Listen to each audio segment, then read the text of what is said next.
This is Brian, and you've been a singer, aside from the fact that I've known you for 60 years, you've been a singer kind of all your life because you've sung in choirs for many, Yes, many, many years.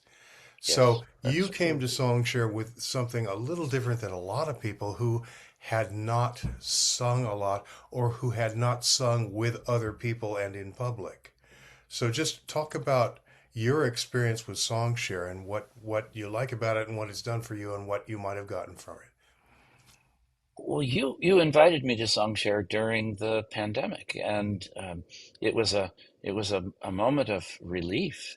Interestingly, that it was, and we were also we were locked in our homes, so to speak. And I was in Germany, and we really were locked in our apartment there, which I thought was, for several months we could go nowhere but the grocery store. It was Oh, pretty interesting. But the pandemic, obviously put a damper on most people's lives worldwide, and the pandemic, that kind of pall of like a black cloud overhead was cleared by the opportunity to participate in something new and fun. mm. And yes, I am a singer, and I have performed with choral groups for many years, 30, 40 years. And so, singing with the group was fun. Interestingly, singing solo, as many people know, is it's usually quite frightening for folks. I am not frightened by solo singing, um, and it's interesting that I jokingly say that you can ask me to sing a solo in front of 1,000 strangers, and I would do it. I just say, okay, what do you want me to sing? But when I'm with the choral groups, interestingly, singing solo is one of the most intimidating things I know, because you're singing not in front of 1,000 strangers, but 50 music critics. Yeah. And so I tend not to, not, I don't try out for solos. As a matter of fact, you were in attendance at my first and only solo with the vocal arts ensemble. Well, And funny. I I didn't know it never was did your it one again. and only. No, I did never try. I mean, I've done a couple of duets over the years, but I've never even auditioned for a solo since then because I just don't do it. It's too intimidating. Mm. Um, but so having an opportunity to join a group of people who were interested in singing was really fun for me, and it was at a time when it was kind of a glum period in world history, and it was a refreshing break from that gave me a chance to enjoy what I love to do, and that is to sing with new people. And we have what I think the most intriguing part of it is watching non-singers turn into singers over time. I agree. It has been it has been joyous. Um, we have over time we've had several people who have sung. I mean, one of whom sang the whole song with one note at the beginning, and now has become a pretty darn good singer. And it's because of SongShare and that singer's commitment to being a better singer. And I'm thrilled by that. I think it's wonderful. Yeah, it is incredibly joyful for me too to have somebody say, "Oh, but I can't sing." I said, well, come and Yeah, try. This is a try. group of really supportive people. You won't be judged. You will simply be supported. And give it a try. And the ones who said they couldn't sing at all, some of them have become quite wonderful singers. Yeah, And we have some very good singers in the group. also, it helps them focus on what's most important about being a singer, which is not your voice or how good it is. It's how much aliveness you let through you when you sing, which is why certain people in SongShare, it's just a joy to watch them every time because there's no governor on their aliveness. It is just coming at you full blast. And what could be more wonderful than that? Mhm. I also enjoy the process of choosing a song, and because I'm a reasonably good singer, sometimes that decision is made minutes before I I know. go on. I know others spend all week. I often spend all week thinking, what am I going to sing this Saturday? And I start sort of putting things in my brain. I do not do a lot of preparation. I will find the lyrics, and I have a format that I put them in so that because I have a screen right there that I can use so that I look up a little bit when I'm singing, and that makes the microphone, which is right there, a little better so that my voice projects almost directly into the mic, and that Hmm. makes the whole thing, I think, a little bit more effective. Yeah. I would stand up as you do from time to time, but I don't want to add that layer of complication.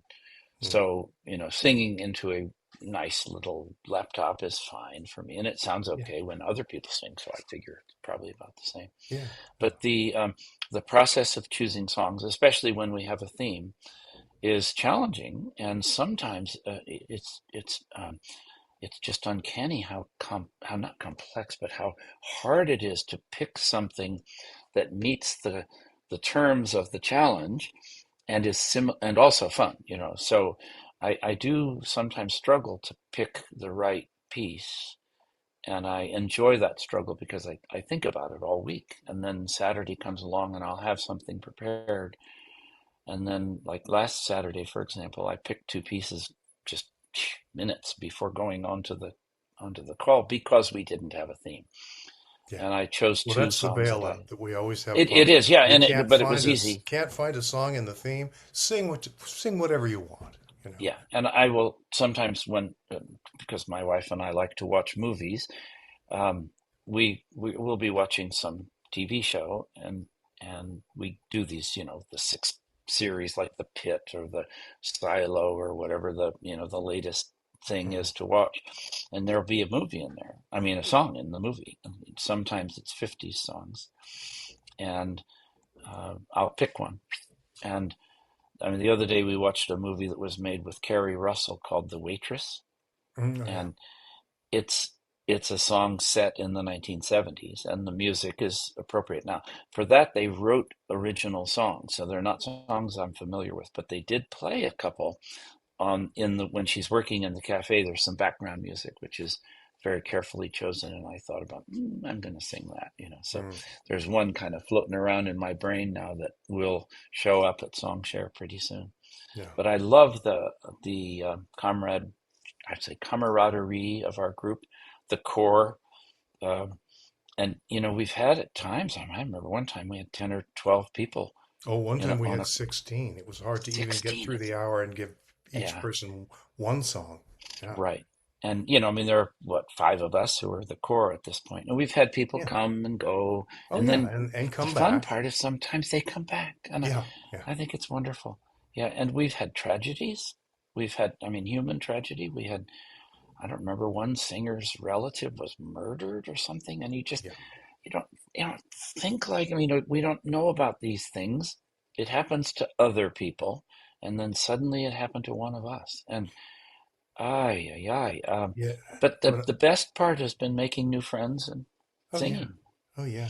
And what I remember about that incident you were just saying when somebody's relative was murdered was that I could see that everybody in Songshare was really being empathetic and supportive.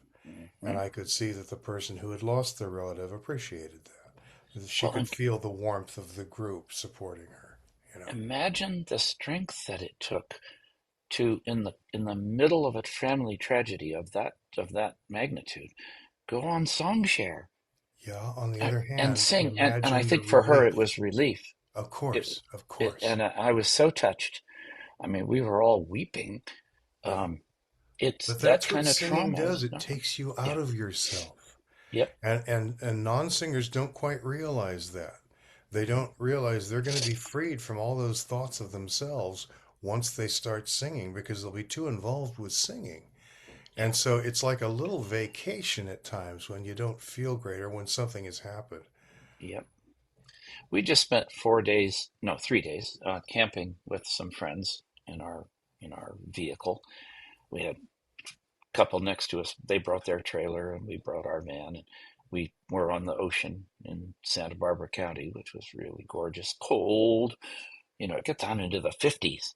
Oh, Uh, I mean, we consider that icy cold here. But yeah. anyway, what brought us together is that we've been in the same choral group for 30 years or more. And so a lot of our conversation tended to be about singing. Yeah. And when our group has gone on tour, we were with them many times, and they were in longer than we were in the one group. And I'm actively recruiting the husband, to join the group that I currently sing in because he needs to sing. And Mm. I think he would really like the group I currently sing in. You know what I've come to It'd be believe? interesting. Everybody needs to sing. Most Oh, of them I just agree. don't Yeah, know it. yeah. They have no And idea what they'd get from singing and the freedom that they would experience if they let yeah, themselves sing. yeah. And I sing with a group of our chorus is over 100, and we do these massive pieces. So we're going to do Verdi's. No, we did Verdi's Requiem last. We're doing what is it? Haydn's Creation Hmm. in April. So our rehearsals start in 3 weeks, and we're going to gear up for this big deal that we're going to be doing in April. And uh, I've said to somebody, it's not music that I would sit down and listen to for fun. Yeah, I won't go to Spotify and listen to Haydn's Creation. I won't I've either. never heard it. But I'll be singing it in April. And by then, of course, I will have listened to some recording of it to get a sense of how it plays out. But what I get out of that is the joy of doing big works, which is what we specialize in this particular group. And also, there's a comradeship of, and I'm the section leader of the tenor section, and I have 16 men and women in my group. We have two female tenors now. It's kind of interesting. Really? Um, but when you're singing a piece and you're on stage with an orchestra, and we have a full orchestra, and you look out into the audience, and there are 1,000 people who come to hear this, Yeah. you realize that for a lot of people, song is a balm. Oh, it is. It heals. And Absolutely. in December, we had 1,000 people in the audience, and for us, it's a joy to sing, but for them, it's a joy to receive Oh, of course and it is. let that music wash over you. I mean, here's the other thing: I go to choral concerts all the time that are not mine. Not my group. I the Cal Poly University has a 2 times a year they have a choral performance, and it's long. It goes on for 3 hours, but the women's choir comes up, and then the men's choir comes up, and then the a cappella choir comes up, and then they bring in a high school choir. Anyway, I love it. Hmm. It's so fun, and what I love about it, and there's a sweet spot in our auditorium that most of the singers know. So if somebody said, "Where should I get a seat?" I'll tell them H through K, 18 through 24. There's a little Yeah. Yeah. rectangle out there where you should be. And ironically, for the December university concert, I couldn't get a seat out there. So I sat up in what's called the dress circle, which is Hmm. it's one floor up. And I was in the back row, and I was sitting next to a woman who had several children. She has 9 children. 3 of them were in the orchestra Wow. performing. And for her, it was a joy of family experience. And Oh, for me, yeah. it was a musical. I mean, both music. But there were a few times when I closed my eyes and I let the music just wash over me. Mm-hmm. And it's cleansing, it's relaxing, it's a joyous experience. And I don't need my eyes. Um, and it's just so fun. You know, your Um, your your description of it as a balm is absolutely right for listener yeah, and singer. It's a yeah. balm. Yeah. Mhm. And then we went to the women's chorus, a local group that's made up of all women and founded by two friends of ours and people who we've sung with over the years. And that is a different kind of music. Um, I know it's unaccompanied or sometimes piano accompaniment, but mostly a cappella, and it's a group of about 35. Um, and it was just fabulous. It's wonderful stuff. And of course, there you also run into all your friends. Yeah. Yeah. Good. Well, now the second question I'm kind of interested in, and it's especially interesting to hear from you because you have been a singer most of your life or all your life. But was anything that you got from the SongShare, have you noticed it influencing other areas of your life in any way? Maybe a willingness to do things, whatever it is. Hmm, I'm not sure it changes anything. What I love, for example, and it's funny with Jerry Lanning and Ray, Who are between two of them, our members, yeah. two of our members. Jerry is a lifetime professional singer. I mean, he has Tony Awards. Um, and Ray knows every human being who's ever been involved in music since 1950. Yeah. And one of the things I find myself doing is with me sitting around a campfire and talking about choral music or music in general. And I'll say, there's this guy in my group, in my SongShare group, when we were talking about Marnie Nixon one day a few months ago, because her name jumped into the conversation, and he said, "Oh yeah, I sang with her on Broadway for 4 years in such and such.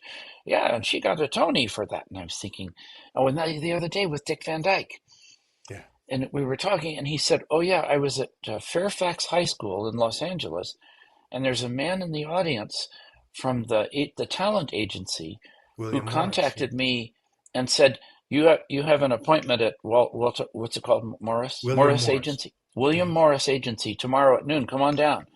And so Jerry goes down, and they say, "Hey, you're a good singer. We want to hire you." And they signed him Yeah. out of high school. And then they Oh, say, he "Oh, by wasn't the even out way," of high he school wasn't out of high yet. school. And they said, "Oh, by the way, you're on a show on Saturday night," and he's on the first episode of the Dick Van Dyke Show, on top of a table, singing the lead in a rock and roll song in the first episode of the Dick Van Dyke Show ever broadcast. Yeah, which is And also, oddly enough, the most popular episode, is it apparently. really? Yeah. Anyway, I tell stories like this, and it sounds like I'm making them up. Yeah, well, I know. I know. It's so funny. Or, we were talking with Ray that time. I said something about John Denver, and he said, one day John Denver was standing in the hallway, and I was chatting with him about something, and he said, I wrote this one for you. And I'm thinking, you know, this can only be true in SongShare. Yeah, right. Right. So anyway, we have a couple of ringers in there Yeah, we do. who We do. who have enhanced my life.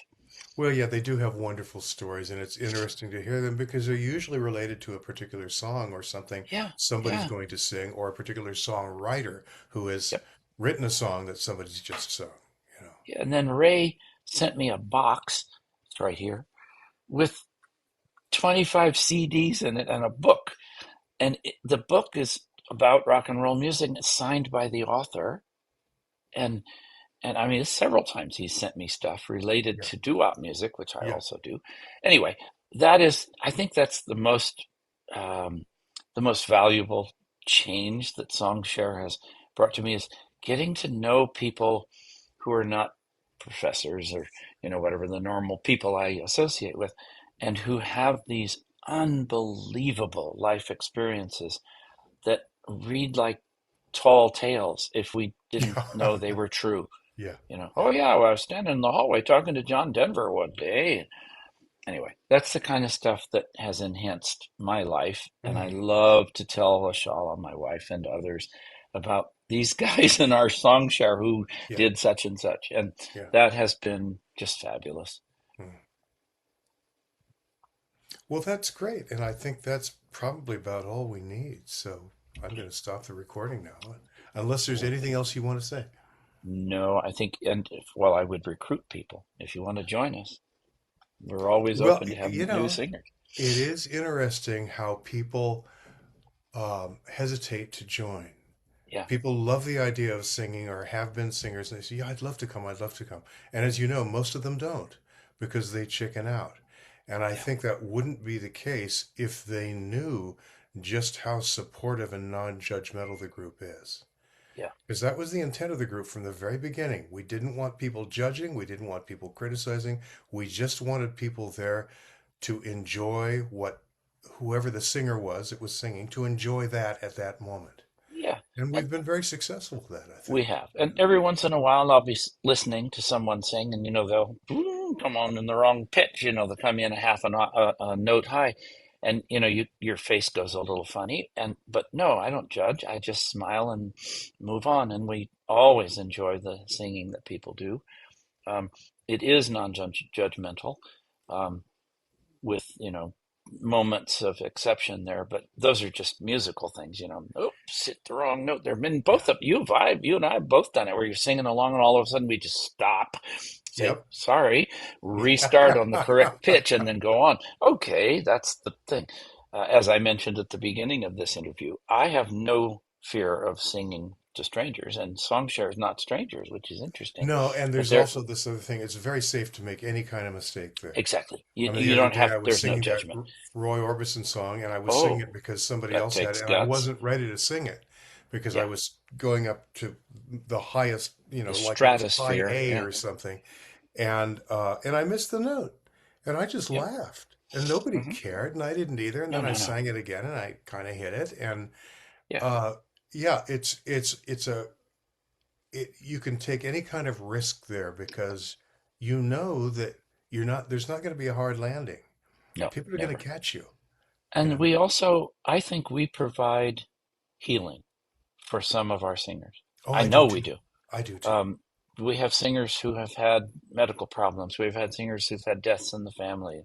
And we've had singers whose, their own troubles, we become aware of them and they come and sing with us and it heals.